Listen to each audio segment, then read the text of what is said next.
تو آموزش قبلی اومدم و بحث استانل رو مطرح کردم، بین دو تا سرورمون چجوری استانل بزنیم.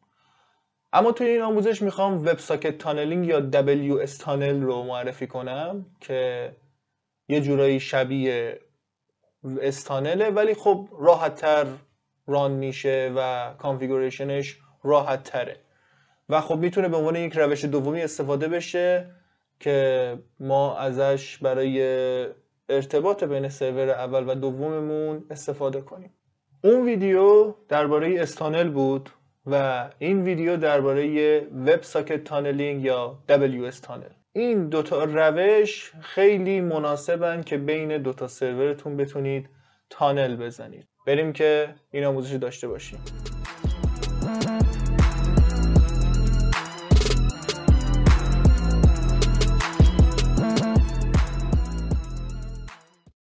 سناریوی ما به این صورته که دو تا سرور داریم، تقریبا کل سناریو مشابه ویدیو دومیه که آپلود کردم و توش استانل رو آموزش دادم.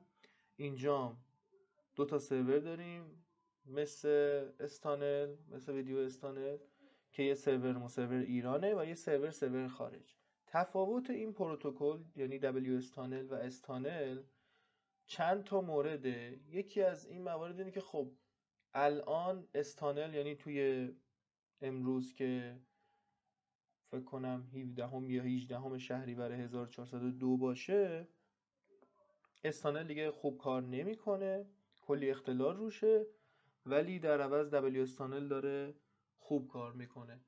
منتها استانل پینگش کمتر بود نسبت به دبلیو استانل، ولی خب اون بنفیت هایی که دبلیو استانل برای ما داره تو شرایط فعلی و اینکه وصل میشه جای اون پینگ رو برای ما میتونه بگیره. از جمله اون بنفیت ها میتونیم به این اشاره کنیم که از طریق CDN ها، CDN پرووایدر ها مثل کلادفلیر، مثل آروان، مثل جیکور و بقیه CDN ها میتونیم به سرور اصلیمون دسترسی پیدا کنیم با استفاده از دبلیو استانل. یعنی ما مستقیم تانل رو به خود سرور نمیزنیم.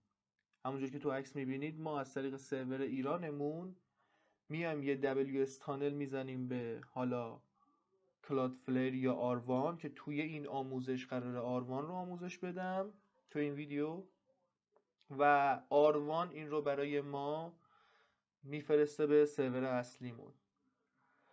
و خوبش اینه که ما میتونیم سرویس همون مثل اوپن وی پی ان، سیسکو، ویتوری و هر چیز دیگه ای که UDP یا TCP بیس باشه رو از طریق این تانل عبور بدیم و به سرور خارجمون برسونیم. توی این آموزش من مواردی رو که باید توضیح بدم توی قسمت اول بحث خود WSS یا WS Tunnel Secure و بحث جدیدی به نام Cloudflare Warp که از طریق اون ما میتونیم داخل سرور خارجمون بیایم و ترافیک ها رو با IP Cloudflare نت کنیم.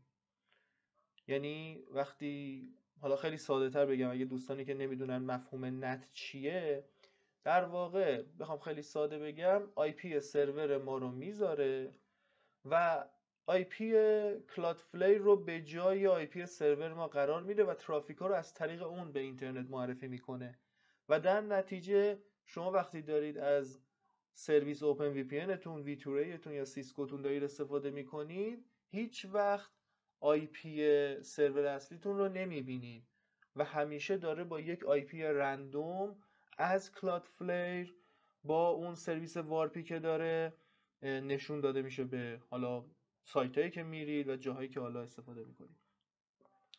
دوستان زیاد چیز پیچیده ای نیست. یه سری کانفیگا تو قسمت سرور ایران داریم که خیلی ساده بهتون توضیح میدم. یه سری تنظیمات باید داخل آروان CDN مون انجام بدیم، پنل آروانمون، و همون مشابه کانفیگ هایی که روی VPS ایرانمون کردیم رو روی VPS خارجمون انجام میدیم و یه کانفیگ اضافی برای وارپ. تو مرحله اول من وارد سرور خارجم میشم. اول میخوام از اونجا کانفیگ رو شروع بکنم.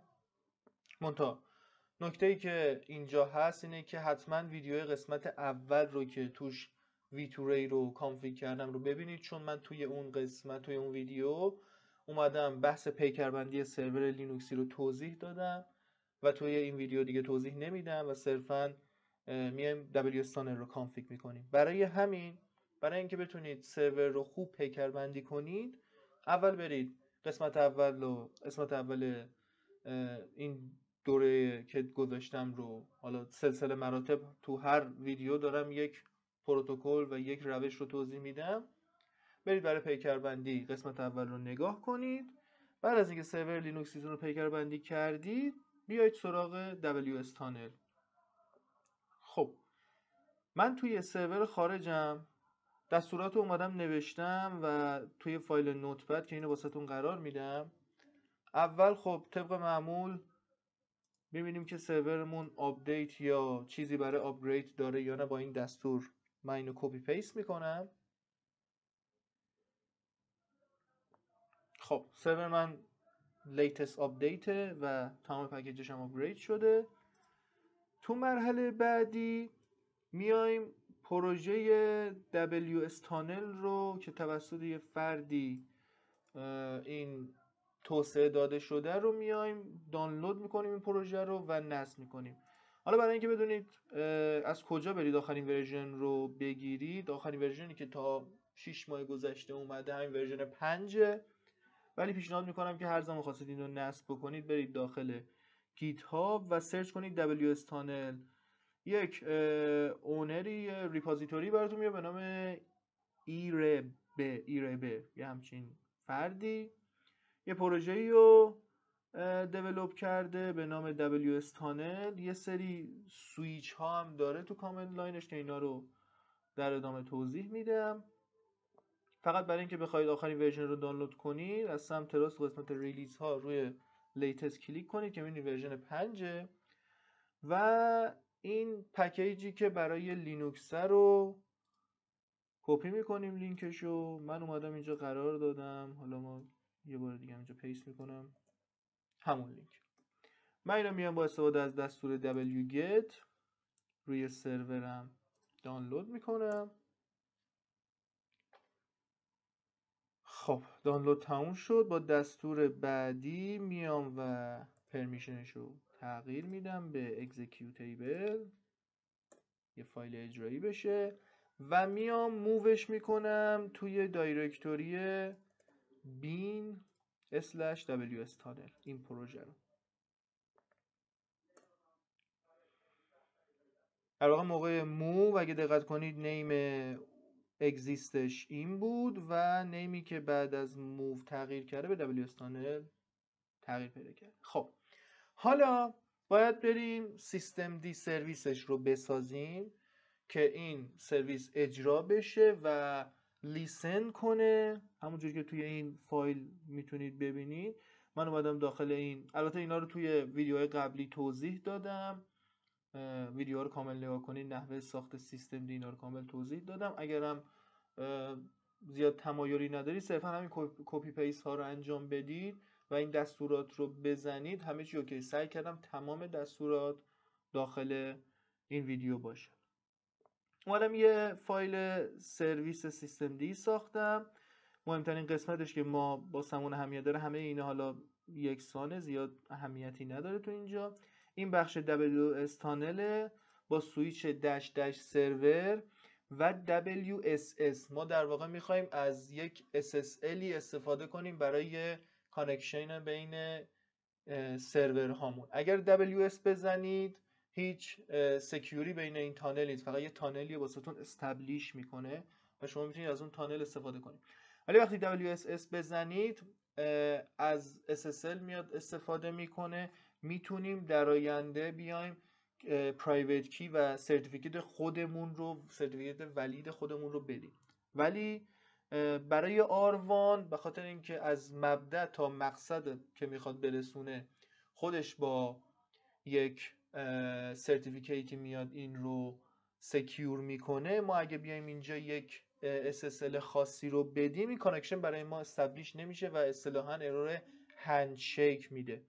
برای همین ما توی کانفیگ برای R1 CDN میایم و صرفاً از این استفاده میکنیم. پورتی هم که من در نظر گرفتم که بخواد این تانل رو برای ما استبلیش کنه 443. شما هر پورت دیگه ای رو میتونید در نظر بگیرید، ولی پیشنهاد میکنم که روی 443 بذارید باقی بمونه.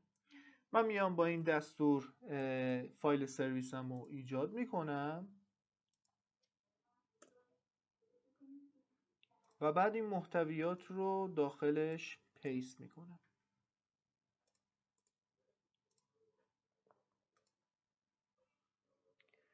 با اسکیپ 2.wq علامت تعجب سیو میکنم. حالا تو مرحله بعد با دستور sudo systemctl daemon reload میام یه بار ریلود میکنم که بشناسه این فایلی که جدید ساختم. مرحله بعدی میام enable میکنم wstanel سرویس رو که با هر بار ریستارت شدن به صورت اتومات این سرویس رو برای ما استارت بکنه و تو مرحله بعدی استارتش میکنم و یه استاتوس میگیرم ازش ببینم وضعیت سرویسم در چه حالیه. خب سرویس من رانینگه و داره روی پورت 443 لیسن میکنه. یه موردی هم که باید توجه کنید اینه که تو فایروالتون، حالا اگه فایروالتون رو فعال کردید، من یه استاتوس میگیرم ببینم که پورت 443 بازه. بله پورت 443 بازه. حتما این پورت رو با دستور ufw allow 443/tcp اینتر رو که بزنید این پورت رو براتون باز میکنه. حالا چون من باز کردم الان هیچ اتفاقی نمیفته. تو قسمت VPS خارجمون تمام پیکربندی ها رو فعلا انجام دادیم و شنود تانل رو ما فعال کردیم. الان در واقع داره لیسن میکنه برای اینکه ریکوستی سمتش بیاد. خب بریم سراغ اینکه خود پنل آروان رو چه تنظیماتی رو باسش در نظر بگیریم. خب بعد از اینکه وارد پنل آروانتون شدید دقت کنید اگه برای اولین بارتون هستش موقع ثبت نام میکنید یه کد ملی ازتون میخواد. یه دونه اکانت جیمیل بسازید و ساین رو با اکانت جیمیلتون انجام بدید. یه شماره تماس میخواد ازتون و یه کد ملی که شماره تماس باید متعلق به اون کد ملی باشه.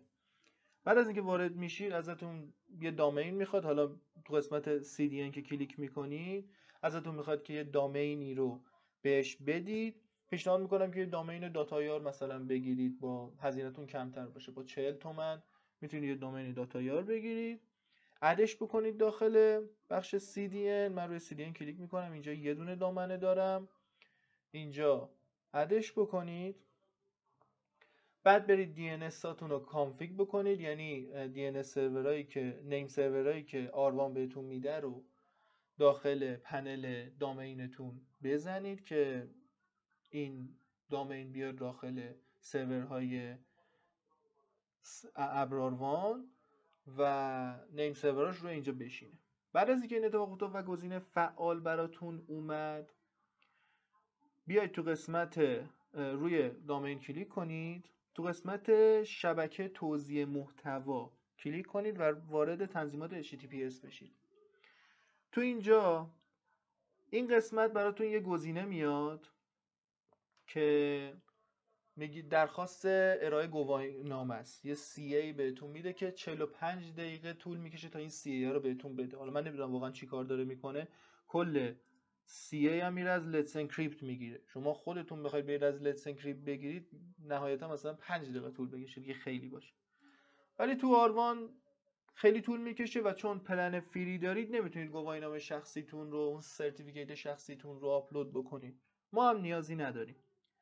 بعد از اینکه یه دونه سرتیفیکیت بهتون داد، اینجا براتون میزنه گزینه فعال سازی رو میزنید حالت فعال بشه. میایم پایین تو قسمت پیشفرض شدن HTTPS این گزینه رو فعال میکنید. TLS رو میذارید روی 1/3.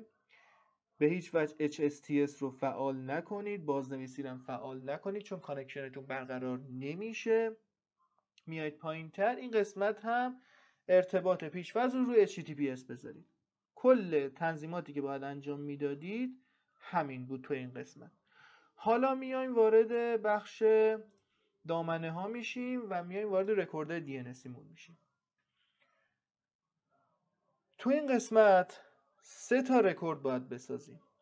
یه دونه ادساین IP سرور خارجتون، یه دونه www دوباره IP سرور خارجتون و یه دونه رکورد دیگه میسازید. حالا به نام بلاگ دات مثلا همین دامینی که من دارم spineu.ir یا app.spineu.ir، پورتال، وب، هر چیزی که مرسوم باشه یه اسم مرسومی رو انتخاب میکنید. من روی رکورد جدید کلیک میکنم، اول آی پی رو کپی کنم، روی رکورد جدید کلیک میکنم، اینجا مثلا میزنم بلاگ، تایپش A باشه. میام توی این قسمت که پروتکل ارتباطی با سرور اصلی چی باشه رو میذارم روی HTTPS و پورت رو میذارم روی 443. این پیکربندی که داریم انجام میدیم در واقع برای اینه که ارتباط ما رو از طریق سرور ایرانمون با سرور خارجمون با این ساب دومینه برقرار کنه.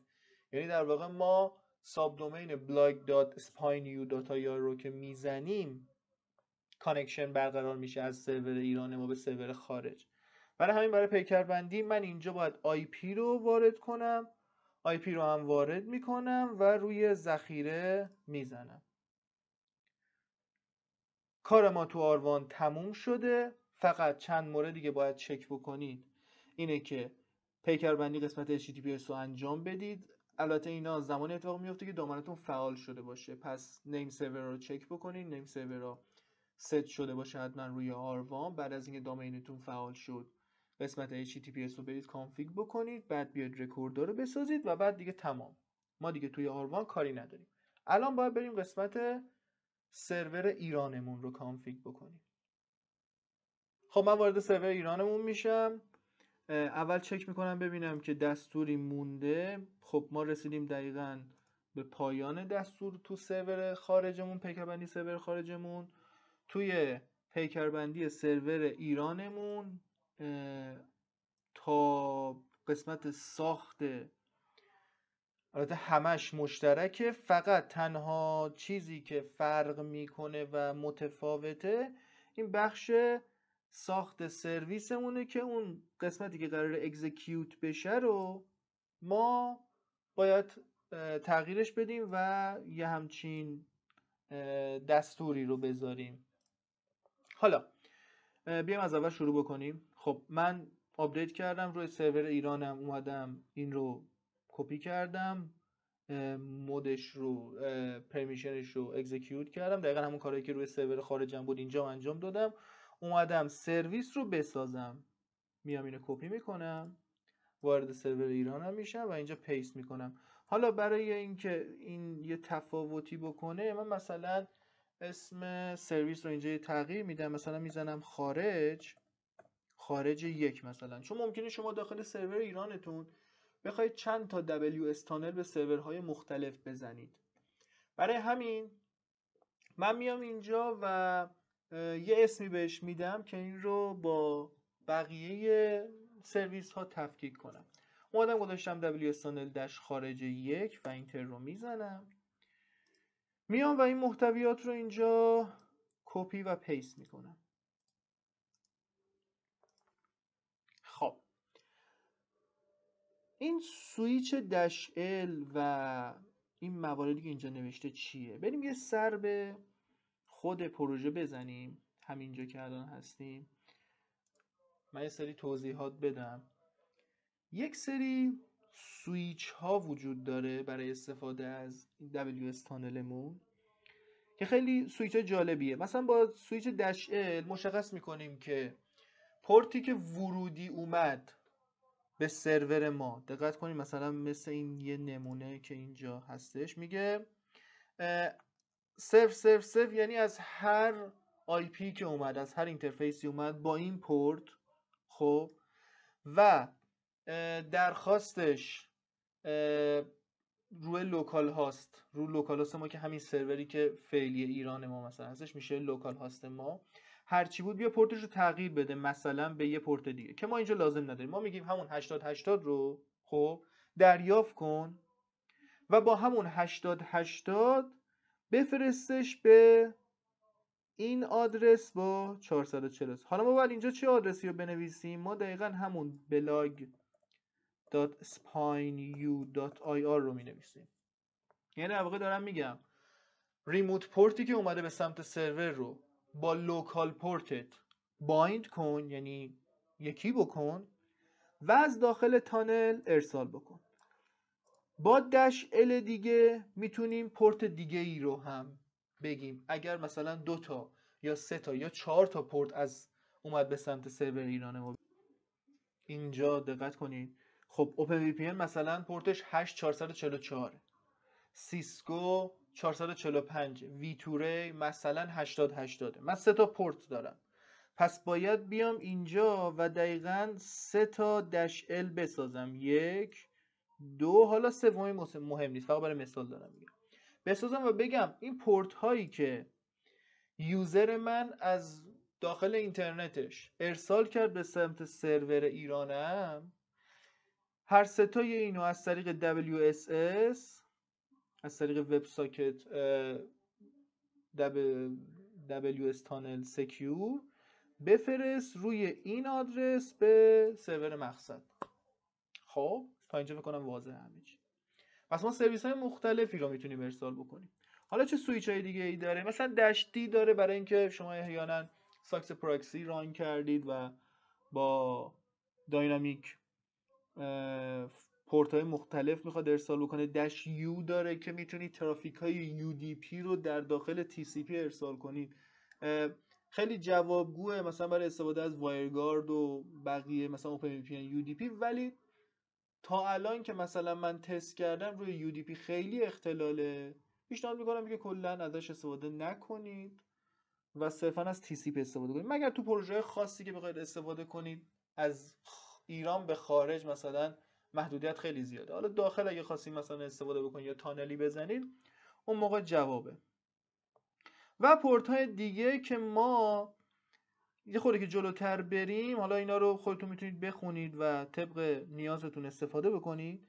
2 مورد TLS Certificate و TLS کیه که بیشترین کاربردش برای ما زمانی که میخوایم از CDN Cloudflare استفاده کنیم، اونجا میایم و سرتیفیکیت Cloudflare رو میگیریم، اورجینال روی سرورشو. حالا اون کانفیگ هایی که روی Cloudflare باید انجام بدیم من بهتون میگم، و از طریق سرتیفیکیت ولیدی که ما اختصاص دادیم داخل سرور خارجمون و گفتیم با این سرتیفیکیت همه کانکشن ها رو ولیدیت بکن، میاد از طریق اون ارتباط رو برقرار میکنه که خیلی فیچر خوبیه.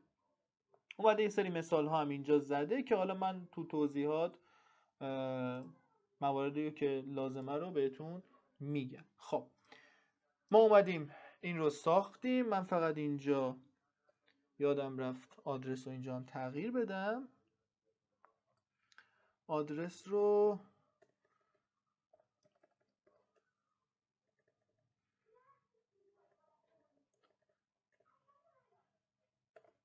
blog.spineu.ir.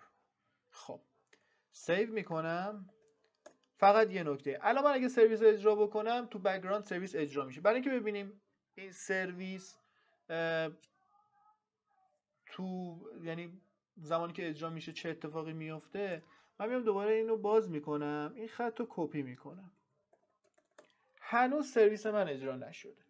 همین خط رو پیست میکنم. یعنی شما میتونید این رو پیست کنید بدون اینکه سیستم دی سرویسی بسازید که در بک‌گراند برای شما اجرا بشه. همینجا اینو من اینتر بزنم و شروع کنه به ویتینگ بودن برای اینکه ریکوستی سمت این پورت بیاد و انتقالش بده به سرور مقصد.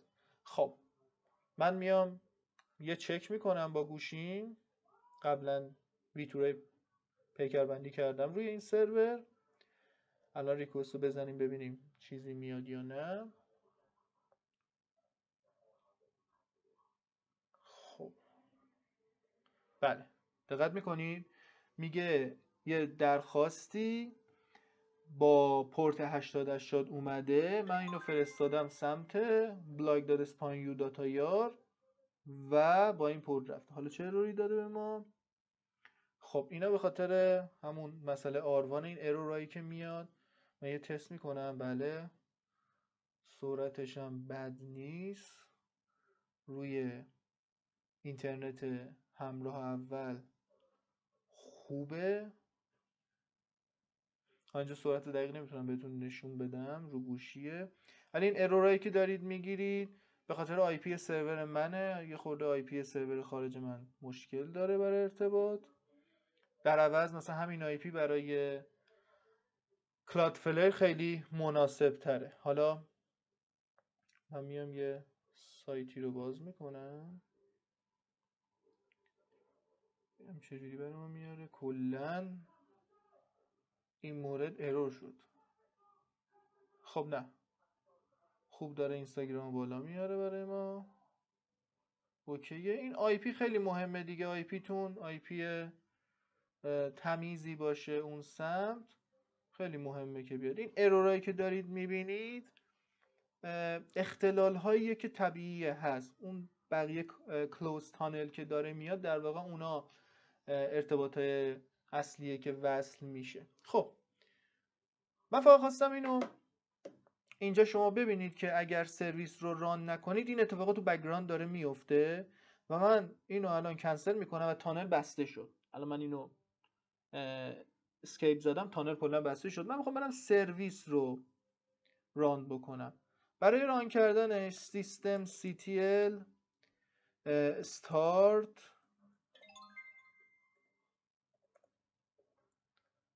ارزم به حضور شما که ws تانل خود یه تب زدم همه رو آورد، استارت شد. من یه استاتوس ازش میگیرم.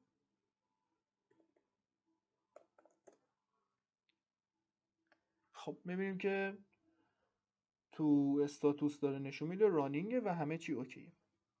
پورتای 8080 و 8444 رو باید داخل فایروالم باز کنم. من اینجا یه دونه استاتوس میگیرم ببینم که تو استاتوس من بازه. بله 8080 و 8444 بازه.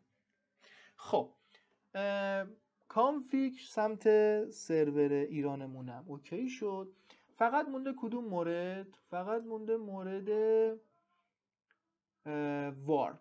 من فکر کنم تا الان یه جنبندی بخوایم بکنیم، من اومدم اینجا WS Tunnel رو نصب کردم، ترافیکا رو فرستادم سمت آروان از طریق اون آدرس دامینی که ساختم blog.spanyou.ir.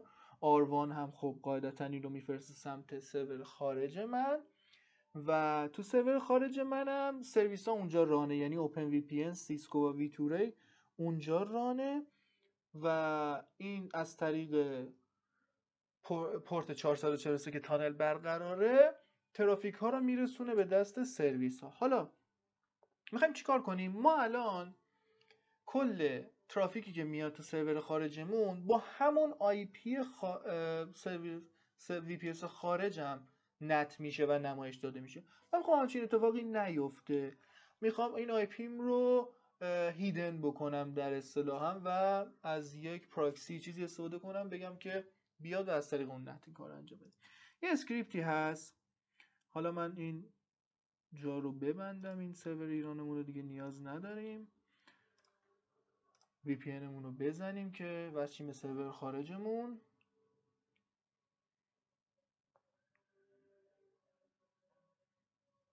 خب سرور خارجمون رو میارم بالا.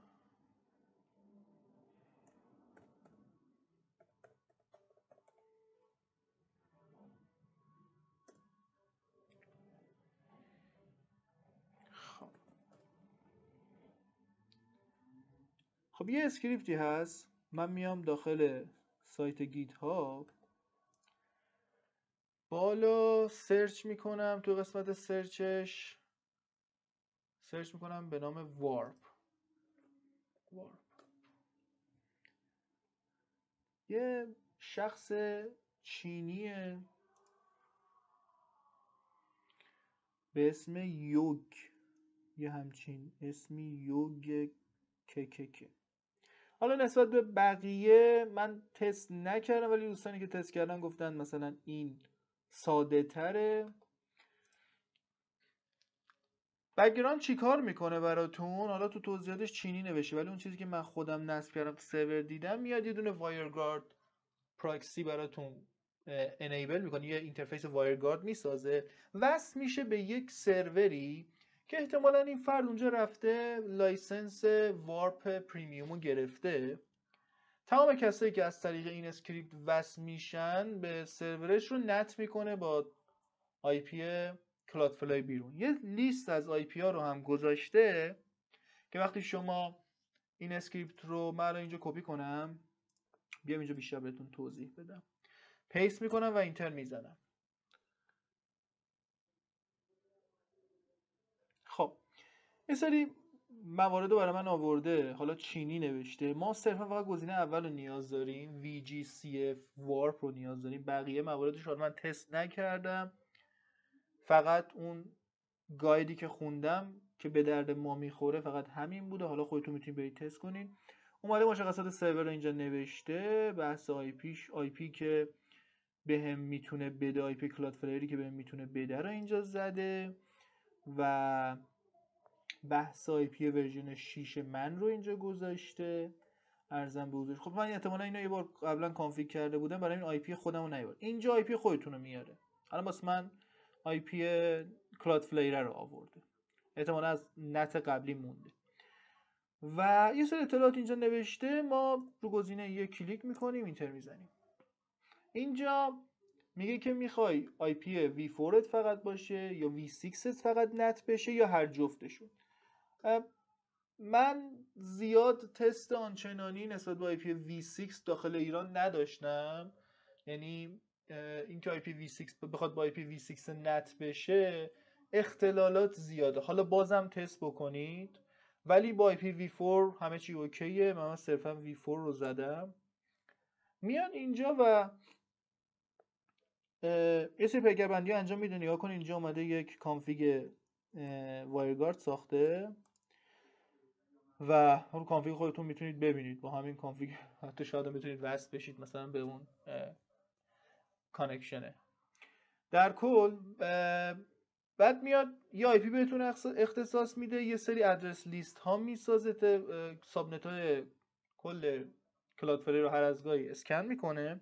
الان دقت کنید اینجا واسه من آورد، میگفت این آی پی V4 که الان داره باهات نت میشه و من یه دونه IPA بگیرم، یه دونه اینترفیس برای من ساخته به نام WGCF که IP لوکالش اینه و یه LS میگیرم اینجا، یه وارپ IP برای من آورده، CD میکنم تو وارپ IP، یه LS میگیرم دوباره، اینجا یه سری موارد برای من آورده، حالا لاگ و خیلی موارد دیگر رو من کت میکنم IP.txt رو. ببینید یه لیست خیلی زیادی از آی پی ها رو اینجا گذاشته که احتمال میدم این آی پی های کلادفلیر باشه. نمیدونم دقیقا، من خودم هم زیاد توی این مسئله اینوستیگیت نکردم ببینم که چیه، ولی در کل خیلی ساده الان برای ما اومد وایرگارد رو نصب کرد، تمام ترافیک ها رو برای ما الان داره نت میکنه. از این طریق شما هر سرویسی که وصل بشید عملا آی پی تون آی پی کلادفلیره. اینم قسمتی از آموزش بودش که گفتم بهتون بدم. حتما از این وارپ پراکسی استفاده بکنید و بریم که قسمت دوم رو داشته باشیم توی یه ویدیو دیگه و تو اونجا قراره که با کلادفلیر این WS تانل رو بزنیم.